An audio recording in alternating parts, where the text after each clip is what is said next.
Charlamagne interview, take one, marker.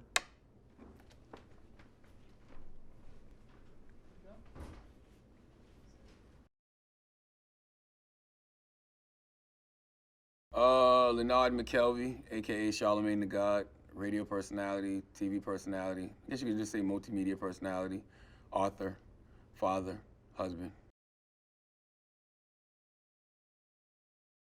The Breakfast Club is a nationally syndicated radio show through iHeartMedia. We're on in 90 markets and I think 150 countries through the Armed Forces Network. So we're a pretty big deal. My earliest memory of being aware of Barack Obama, I think I heard President Barack Obama on the Wendy Williams radio show. This is before I was even Wendy Williams co-host. I think I became Wendy Williams co-host in '06. So whenever his book came out, and I remember being in there late one night and listening to Wendy lust over Barack Obama, just describing him like he was Denzel Washington, just like, you know, tall, dark, handsome. Like she was just literally, you could tell she was like visibly lusting over then Senator Barack Obama. And I don't even remember what the interview, I don't even remember the interview per se. I just remember that's the first time hearing the name Senator Barack Obama was on Wendy Williams' show. And you knew that his voice was so distinctive. I remember him giving the speech and everybody saying like, oh, this guy could be the first black president. Like I remember when that speech happened and everybody was having that conversation like, yo, this guy could be the first black president. But he still wasn't like on my radar yet. Because you know, you gotta understand, I'm a black man in America. I don't trust government. You know, when Jay-Z said, you know, government, F government, we politic ourselves. I never was into the political process like that. So I didn't really care, to be totally honest with you. I was like, nigga, please. Like, America will never elect a black president. It's not happening, no way, shape, or form. We know what this country is about. We know what this country was built on. You know, racism, bigotry, hate, bloodshed on the back of slaves. They'll never let a black man be a president of the United States of America.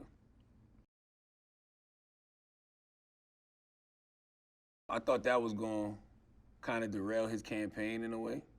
But then again, I was upset too, because I'm like, you know, why is he being held responsible for the words of his reverend, you know, his pastor? I mean, there's nobody on this planet that I agree with 100%, even if I do look at them as a mentor, even if I do look at them as a, you know, parental figure. Like, you know, I don't agree with nothing.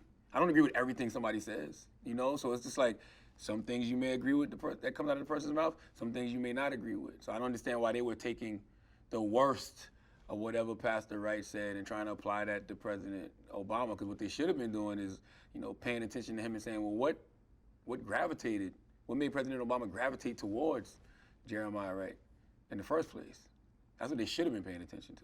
And I think also too, man, with somebody like, you know, Reverend Wright, you can denounce what the person said without denouncing the person. And I think that's the problem I have a lot of times with mainstream media when it comes to these politicians. They want you to denounce the whole human being, not even just with politicians, with people.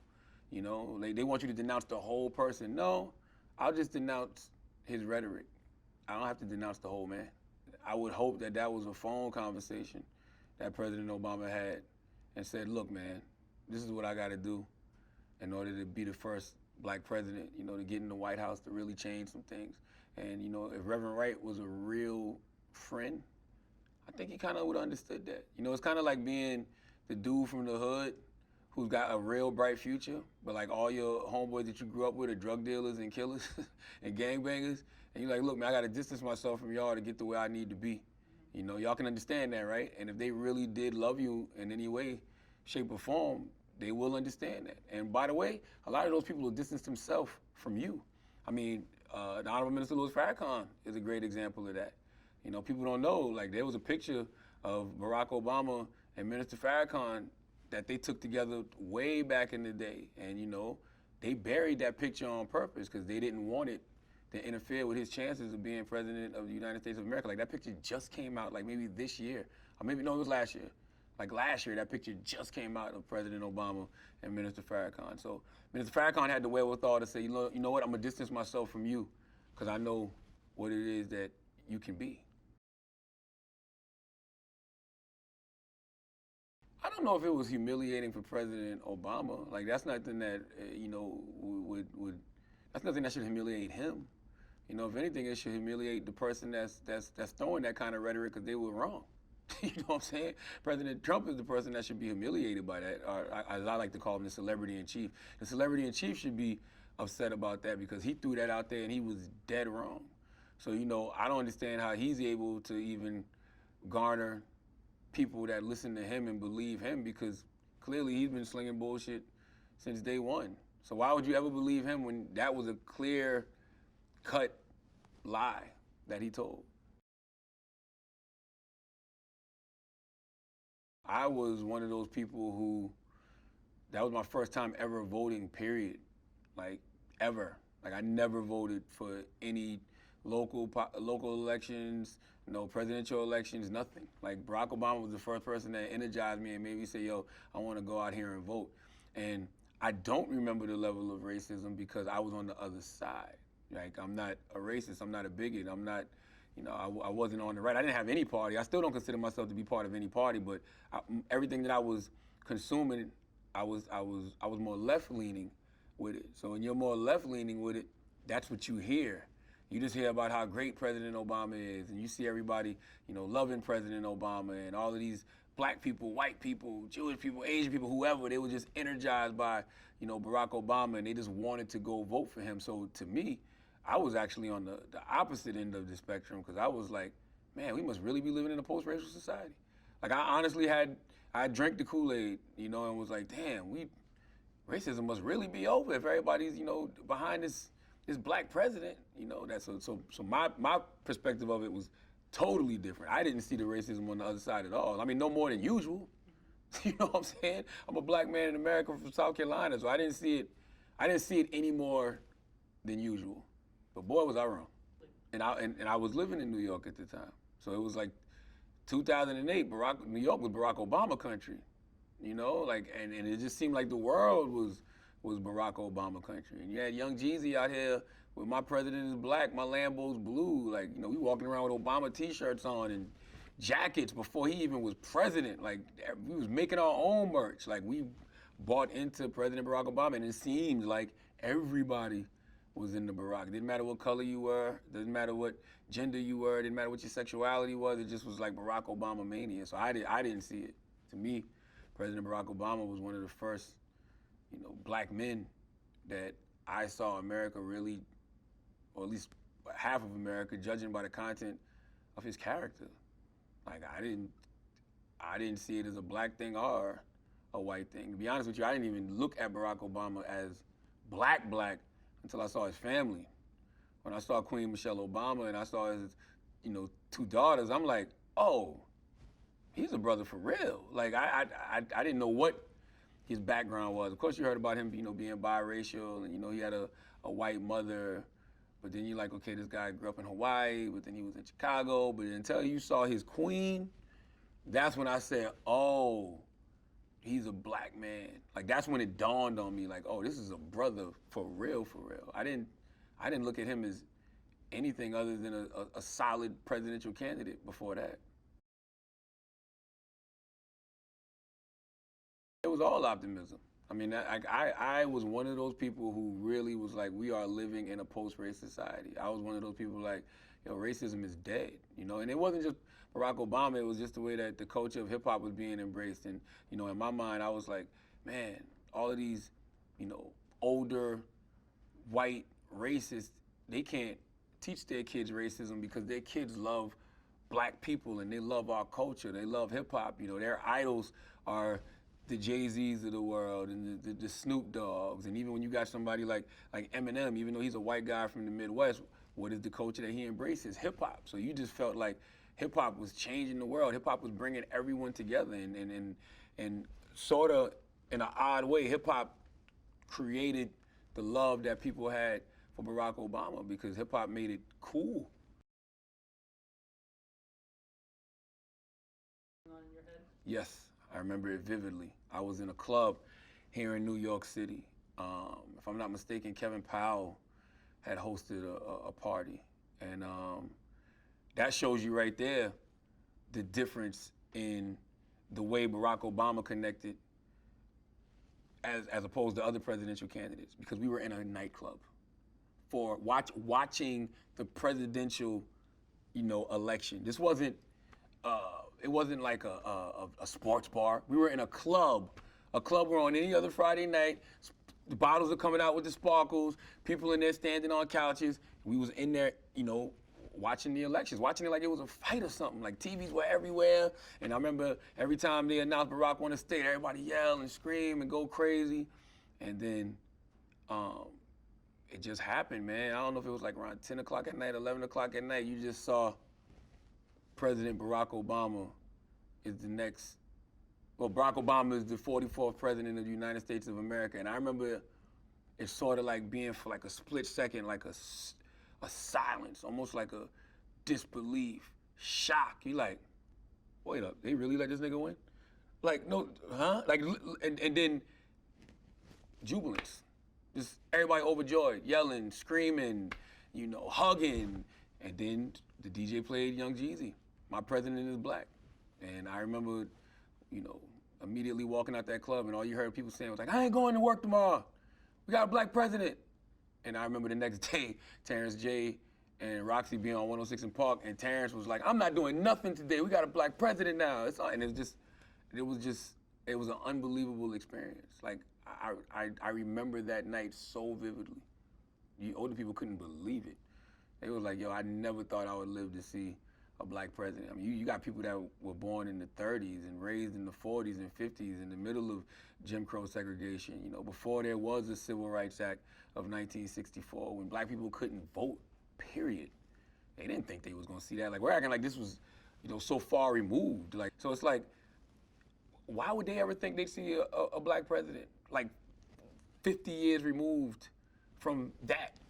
And then, everybody thinks about the Tupac line when he said, even though it seems heaven sent, we ain't ready to have a black president. And maybe we weren't at the time, but we clearly were in '08.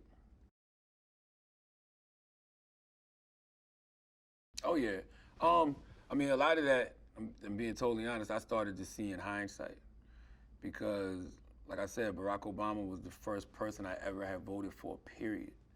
So I didn't even really understand democracy like that. To me, I was just happy with the symbol of having a black man in the White House. So to me, that was enough for me. And then you started seeing him have parties at the White House, and they was in there, drinking cognac and, eating whatever they was eating and having a good time. So to me, that just looked cool. The fact that now we can sing my Young Jeezy song, My President is Black, and it was true. He really was black. So I didn't even pay attention to, the other side, and see how infuriated the other side was by the fact we have a black president. Because in my mind, you got to remember, I'm thinking we're in a post-race society. Like that's the weird thing about elections. You don't ever realize, like, yeah, 40 million people may have voted for this person, and he may have won, but another 40-something million people voted for the opposition, and they lost. Those 40 million people weren't happy at all, and a lot of those people worked in government. And, those guys like Mitch McConnell and those, die-hard old white men who, can't understand change or hate where this country is going, of course they wanted to stop President Barack Obama. Like, Thanos has this line in Endgame where Thanos says, he said, what, I can't wipe out half the planet. I gotta wipe out everybody. Because as long as there's people around who remember what was, they'll never believe in what can be. And that's what guys like Mitch McConnell represent for me. Like, they don't want to believe in what can be. Like, they don't want that. They want what they're used to. So of course he was going to try to block, President Obama at every turn. But there definitely was the white anger aspect of it too, because that's when you started seeing more police killings, and not even just police killings, there's situations like George Zimmerman and Trayvon Martin, and, the Michael Browns of the world, Philando Castile, Alton Sterling, Eric Garner, and we all know that stuff had been happening, and maybe social media put put more of a highlight on it, and we started to actually see it. But it does seem like a lot more of that was happening under President Barack Obama. And it probably was because that was white people's way of letting us know we're still in control. Don't y'all get too sporty and have too much optimism and think that all of y'all can be the next presidents of the United States of America and all of y'all can be in these power positions, because we still run this shit. I was voting for Hillary Clinton simply because President Obama endorsed her. And I was voting for Hillary Clinton because the person who they say was the first black president, which is complete nonsense, was Bill Clinton. You know, the only reason people said that because he went on Arsenio Hall and played the goddamn saxophone. Right? But, you know, that 94 crime bill that, you know, Bill Clinton passed locked up a lot of black and brown people. So I'm not going to ever call him the first black president because it's simply just not true. But, you know, I just felt like Hillary was fruit off that tree. And she was a woman. And I'm not going to front. After President Barack Obama, I wanted novelty in my presidents. Like, I didn't want to go back to some old white man. Like, for what? We've done that before. Yes, we've had a black man. Now let's go to a woman. By the way, if you think that the white anger, you know, happened because of Barack Obama, you're absolutely right. If you think that they weren't furious of the prospect of a woman president coming right after that, oh, hell no. That's why they had to take back the country in a real way by putting our celebrity in chief in the White House. But I mean, I didn't have a problem with Hillary because interviewing her, you know, I can't hold her responsible for the 94 crime bill. She wasn't part of the Clinton administration. You know, she wasn't a senator or anything at the time. She was a first lady. And I know people say, oh, well, she goes to bed with him at night. So what? What does that mean? I go to bed with my wife every night. She don't control all the decisions I make as a radio personality, TV personality, businessman. You know, I might bounce things off her, but she don't control what I do. And when we had conversations with Hillary about the 94 crime bill, you know, Senator Clinton was like, look, it was wrong. And a lot of people went to jail because of it. And if I become president, I want to, you know, right some of those wrongs that the 94 crime bill caused. That's enough for me. That was enough for me. Like, yes, I'm going to vote for Hillary Clinton. They did the best that they could. You know, like you said, they had so much opposition, you know, from Republicans in the Senate, you know, Republicans in the House, just Republicans in government, period. They pushed back on a lot of things that, you know, President Obama tried to implement and legislation he tried to pass. So I feel like they feel like they did the best that they could. And I think that's the other thing we got to keep in mind when we look at President Obama. Like, we always say, oh, well, he didn't do enough for black people. Well, have we ever looked to see what he tried to do? The things he put on the table that got pushed back? Because that says more to me than what he actually got done, because we all know he couldn't get things done. Like, it was very difficult for him to get things done. Yeah, I mean, it's always tough being the first anything, right? You know, so when you're the first black president of the United States of America, that's a lot of weight on your shoulders. Like, you're representing for a whole community, you're representing for a whole culture. So you can't act like the white, privileged, entitled demigod that we have in the White House now named Donald Trump, who doesn't listen to anybody, who, you know, files executive orders, you know, to make sure that what he wants to happen gets done. Like, Barack couldn't do that. And I think he understood that if he even tried to do that, they would get him the fuck out of here. You know what I'm saying? It would be, I say it all the time. If you want to know how bad Donald Trump is, look at him through the lens of him being black. Seriously, look at him through the lens of him being black. Think about how pristine Barack Obama had to be. Like, I always said, like, the greatest case, at first when Barack became president, the greatest case of optimism in the world for a black man was Barack Obama. Until you actually look at Barack Obama's pedigree and you realize, like, this is not a normal human, period. Like, you're talking about a guy who, you know, is very well educated. You know, you're talking about a guy who, you know, won a Nobel Peace Prize. Like, you're talking about a guy whose resume was damn near flawless up until that point. You know what I'm saying? Up until the point he became president. Like, he was the closest thing you'll probably get to perfection, you know? So it's like, yo, you gotta really put in a lot of work to be President Barack Obama, just on an educational level. Donald Trump, he's really the greatest case of optimism, because he's the nigga that they were scared Obama was gonna be. He's the one with no education. He's the one with no intelligence. He's the one that's, doing whatever the hell he wants to do in the White House. Like, he's the greatest case of optimism. He makes me feel like I can be president. Not Barack Obama. Donald Trump makes me feel like, you know what? I can do that. If he can do it, I can do it. Barack Obama never, no, not Barack. Barack don't make you feel like that. Once you actually see who he is as a person and all the work he put in to get to that level and become the human being that he is, like, you gotta really put in some work and do a lot of schooling and work a lot of hours to be Barack Obama. Donald Trump, no, I can do that. It was very important for President Barack Obama to win a second term simply to show that it wasn't a fluke, simply to show that he was doing a great job in this country, simply to show that the change he told America, to believe in, they still believed in that change. And it was important because you had guys, I want to say it was Mitch McConnell, who was like, yo, I'm determined to make Barack Obama a one-term president. So it was good to throw a middle finger to those guys. You know what I'm saying? Like, no, you don't have that kind of say. All right? The power is still with the people. That'll probably never happen again. Democracy as we know it is dead, especially with Russian interference and guys like Mitch McConnell being aware of the Russian interference, but blocking election security bills and voter suppression. They're going to make sure that the power is never with the people ever again, unless some real election security measures are passed. But yeah, it was important just to it's important to say fuck you to all the people who didn't want that to happen, to every racist, to every bigot who did not want President Barack Obama to be a two-term president. It was important just to get him back in there, just to say fuck y'all. This country is still belongs to the people. Man, Trayvon Martin was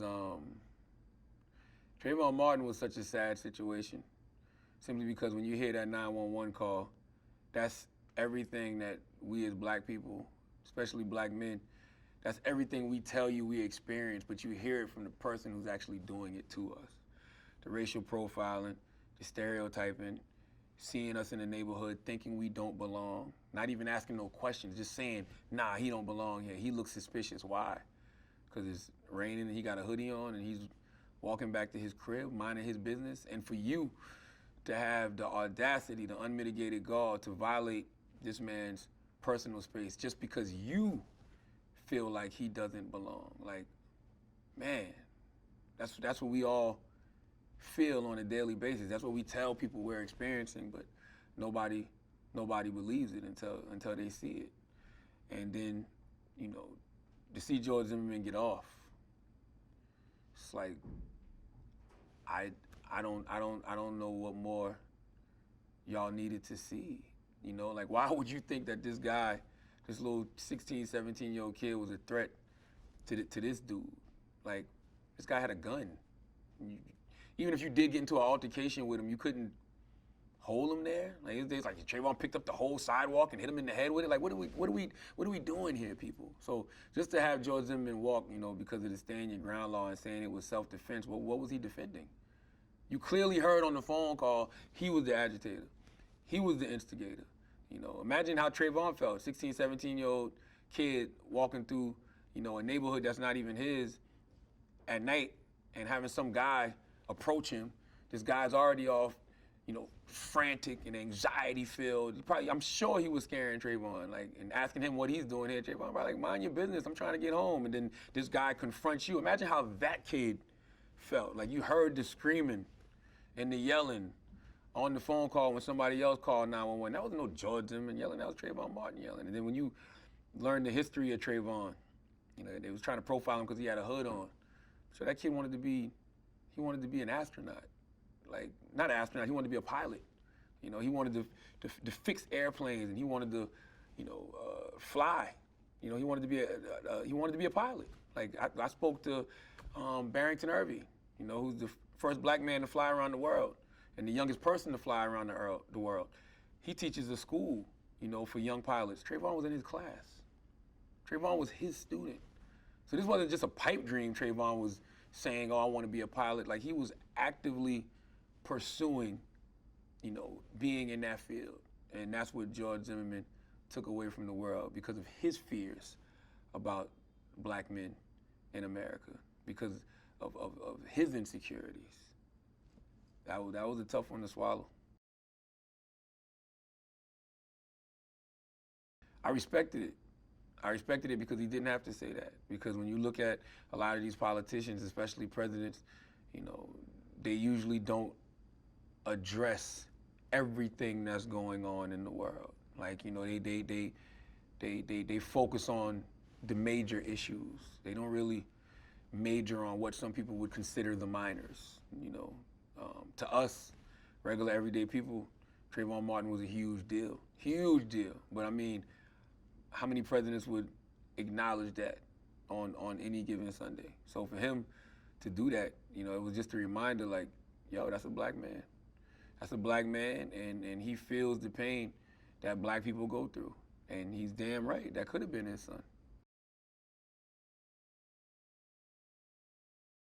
Michelle Obama is the reason that I thought Barack Obama was a black man. I did not look at Barack Obama as a black man until I saw Michelle Obama. Like, I looked at him as like, like, I don't want to use this term, but Rob Parker once said on ESPN, he called RG3 a cornball brother, and I'm not. That's kind of how I looked at President Obama. I'm like, all right, this is just some Manchurian candidate, black prop token that the white man is trying to force down our throats and make us think everything's gonna be A-okay in this world after George Bush. But it wasn't until I saw Michelle Obama where I go, yo, this dude might really be the real deal. Like, he's really a black man. He got a beautiful black queen, 2 beautiful black daughters. Like, to me, Michelle is what secured the deal for me. I was like, all right, I'm all in on this Barack Obama guy. He got him a queen from the south side of Chicago. Like, yeah, I like him. Nobody believes me, you know what I'm saying, except for Angie Martinez, because she was there, salute to Angie Martinez. But when I walked up on Michelle to take the picture, Michelle goes, Charlamagne. She goes, you're so smart and so funny, but smart. And I go, really? And nobody believes me when I tell that story, so I don't like to tell it. But she also said to me, she said, I said, what do I call you? Because I really didn't know what to call her. I'm like, do I call you First Lady? Do I call you, Miss Obama? Do I call you Queen? Like, what do I call you? She was like, just don't call me a bitch. And I was like, who would call Michelle Obama a bitch? And she goes, you'd be surprised.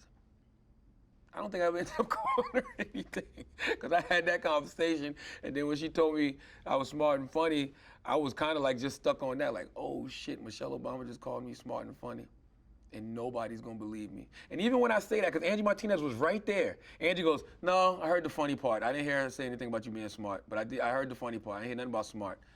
So I don't even like to tell that story, because nobody believes me, but it happened.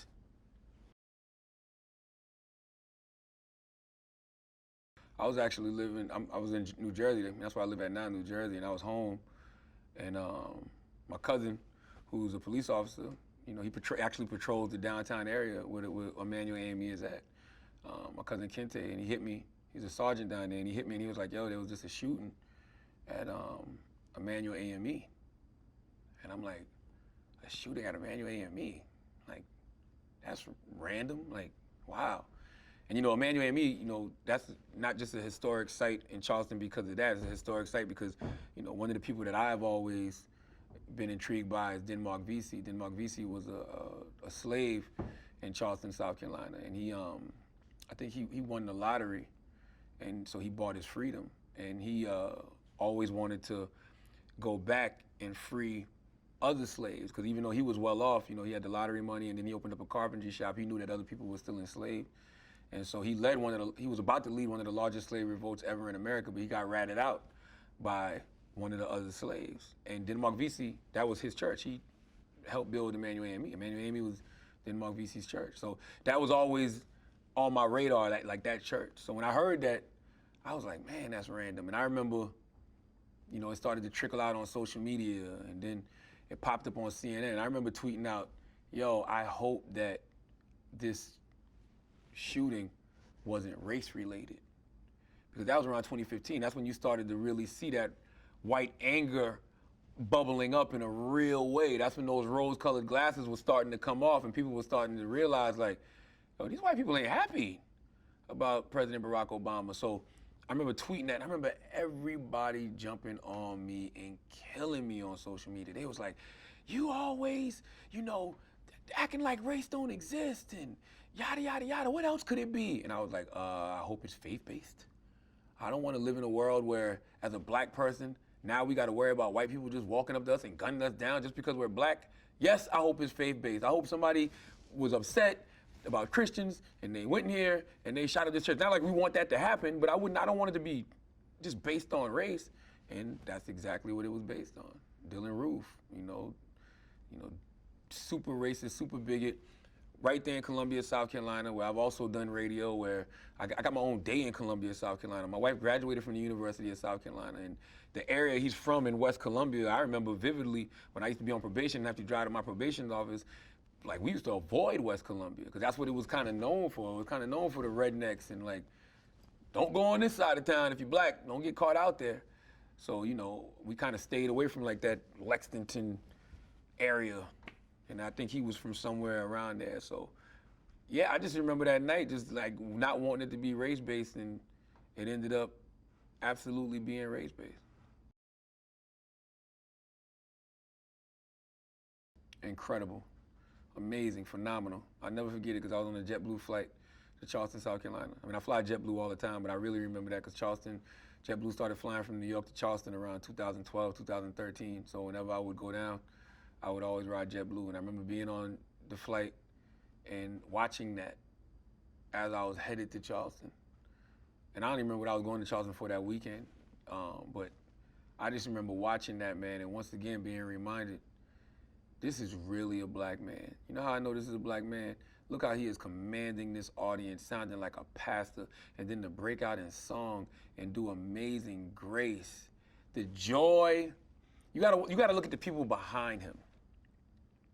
The people behind him as he started to sing Amazing Grace. You have to look at the smiles.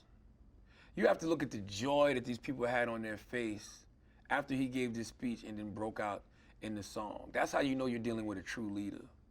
That's how you know you're dealing with somebody who really cares about the people, because he was just going off the cuff in that moment. He got caught up in the spirit of the black church, and he was able to do that. That's what a white president could never, because they just don't have that kind of soul. They didn't grow up in the black church the way President Obama did. But look at the people behind him and look at how happy they were.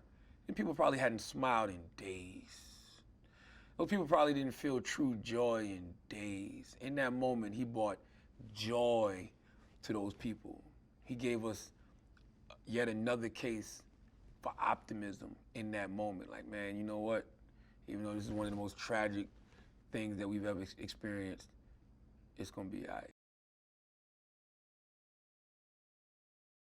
There's no way that a parent is gonna see what happened at Sandy Hook and not feel that pain for another parent. Like, imagine I try to dismiss these thoughts out of my mind because I'm the type of person, the things that I want to happen in my life, I constantly think about. The things that I don't want to happen, I try to dismiss. And, that's what causes the anxiety. That's what causes me to have such bad anxiety, because I'm thinking about a situation like Sandy Hook, and, you envision your kids in that situation. You envision your kids laying on that ground, dead, bleeding. You envision yourself getting that phone call, like, yo, shooting just happened, and you rush into the school. You don't know whether your child is alive or dead. Like, so when I saw him, shed that tear, I felt him. Like, that's the pain any parent would feel. It's the pain any father would feel when thinking about a situation like that. Because you got to be a cold-hearted, person with no empathy to not even remotely think about what those parents were going through and how you would feel if you was in that situation. And I think that even though he's a black man, he understood that he was the president of the United States of America. And he understood that he wasn't just the president of black people. I know it's easy to look at, Trump now and say Trump talks to his base and his base only. He don't care about what nobody else thinks. But I also think it's very important for us to remember that's not the way it's supposed to be. Barack spoke to me when he should have. He spoke out about Trayvon Martin. He was there at Emmanuel AME. I wish he would have done more with the Eric Garner case. I think that, that was something that fell right on their desk. Like the DOJ should have, with Eric Holder, they should have pressed the issue, to have those police officers locked up, which they said they were going to handle it, but they never got around to it. So I don't know if I wanted him to be more outspoken when it came to race-related issues, because I think he was. I just don't think he took enough action when it came to race-related issues. The Eric Garner case is a perfect example. Like, those police officers should have been locked up. They should have been sent to jail for what they did to Eric Garner.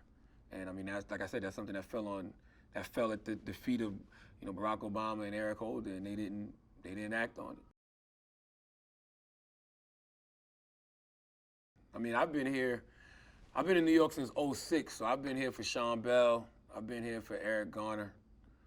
We're still talking about it. Like, we had, Tamika Mallory and my son, we had them up there a couple weeks ago because they actually disrupted the debates, and they disrupted the debates and was calling for the firing of the police officer that choked Eric Garner out. And I mean, I don't know if that disruption caused, them to start talking about it during the debates, because we know a lot of those questions are pre-planned, but it seemed like a discussion happened during the debates after they got kicked out, and that's when Mayor de Blasio said that he was going to get the officer that killed him.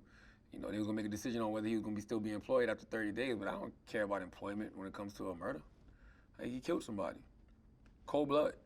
So to me, that should have been a federal case that Eric Holder and the Obama administration handled. I see Trump's election as a white lash to the first black president.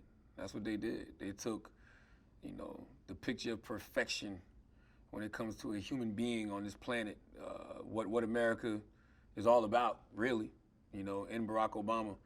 They took that and gave us the complete opposite. They gave us somebody who's not articulate. They gave us somebody who's, not intelligent. They gave us somebody who's not qualified. Like, Barack Obama was overqualified for the position. The only other person that was probably as qualified as Barack was not as over. Hillary was super overqualified. They didn't want that. They wanted somebody that was going to come and drain the swamp, whatever the hell that meant. Somebody who wasn't part of any political party, that wasn't part of the establishment, somebody from the outside to come in and shake things up. And that's what Trump was. Trump, he spoke that language. He spoke directly to the racists. He spoke directly to the bigots. He knew exactly what they were feeling because he was feeling it. He's the guy that started the birth of conspiracy against Barack Obama. So Trump knows, he knows exactly how he felt seeing that black man every day. That's why every day of his administration right now, he does everything he can to replace Barack Obama's legacy. Anything Barack Obama implemented, Donald Trump is ripping apart. Everything. Like, he's obsessed with the legacy of Barack Obama. And yeah, he was a white lash to the first black president. They went and found the most entitled, privileged, they went and got Super Cracker, if we being all the way honest. That's what they went and did with Donald Trump. They got that guy that they can put in there and remind everybody the almighty white man still runs things, and don't you ever get it twisted. And if y'all don't believe me, I'm gonna show y'all. I'm gonna show y'all how nasty white men can be, old white men. Whew, man. President Barack Obama wrote a book called The Audacity of Hope. The audacity for us to have hope right now. But I guess I have to, right? Like, I gotta be optimistic, I mean, what is the hope, though? Like, Barack's gone. Barack got Netflix deals and book deals. Barack ain't even speaking out about what's going on right now. Barack, like, leave me alone. I told y'all what was gonna happen if y'all didn't run out there and vote. I don't know what the hope is right now, because I really feel like we're under a fascist regime. And I feel like democracy as we know it is dead. I don't know if we'll ever have a fair election ever again. I feel like people's rights are being stripped away. I feel like, media is going to end up being silenced if you got anything negative to say about Trump. I don't see Trump leaving the White House. I can see the Democrats winning by 1% or 2% in 2020 and the DOJ challenging it. And he's already setting it up to make it seem like the Democrats are the ones, getting outside interference. He's already, look, Google did this with Hillary Clinton. He's already setting the stage for that. So I can easily see it getting to the Supreme Court, and the Supreme Court like, yeah, you know what, he's right. There was some type of interference. Trump, you're there. I can see him amending the Constitution to where he's the president until he dies. Like, I can see these kind of things happening. I know it sounds crazy and far-fetched now, but I see these kind of things happening. So when you ask me about hope, I don't really have much hope right now.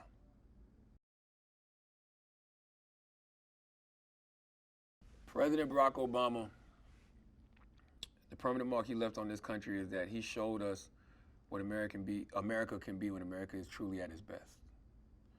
When America is at its best, when we talk about, those principles that our founding, fathers had, whether it's, freedom, justice, equality, liberty, and justice for all, like,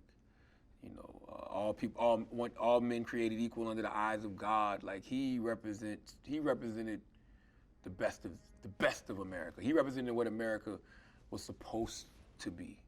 If the elections are fair, if the elections aren't rigged, if the fight isn't fixed, if people are just able to go out and vote for what's good and what we think is the best for our country, we get, people like President Barack Obama. Like, I just feel like he represented the best of America. So when you think about, his mark and what his legacy is, that's what you should look at him as. You should look at him as that symbol of hope, that symbol of change, that human being who represented the best of America, who represented what America should truly be about. I would tell President Obama, thank you. I know a lot of people like to say they don't feel like he did enough for black people. I can kind of agree with that, but I think that he did the best he could. He did what was possible for him to do. Like, I know it was a tough job. You could tell he aged 40 years from 2008 to 2016. And I can only imagine the stress and anxiety that he had every day, because I can think of the stress and anxiety we had when he first got announced as president and he walked out there with his family, and you realize that there was bulletproof glass surrounding him. You realize then, man, he's got to do this for like the next 4 years. Then he won again. You're like, oh, damn, he got to do this for another 4 years. I remember when he first won and sitting there watching the TV, and him and Michelle had to get out the walk. And I'm like, man, don't get out the car. Because in my mind, I'm like, oh, somebody's going to shoot him. I really thought that. I'm like, somebody's going to try to assassinate President Obama. So when that didn't happen, I was just like, okay, America's really changed. He's meant to be there. And so I would just tell him thank you for thugging that out. Because the way my anxiety's set up, I don't think I would have been able to do it. But clearly he's more of a G than me.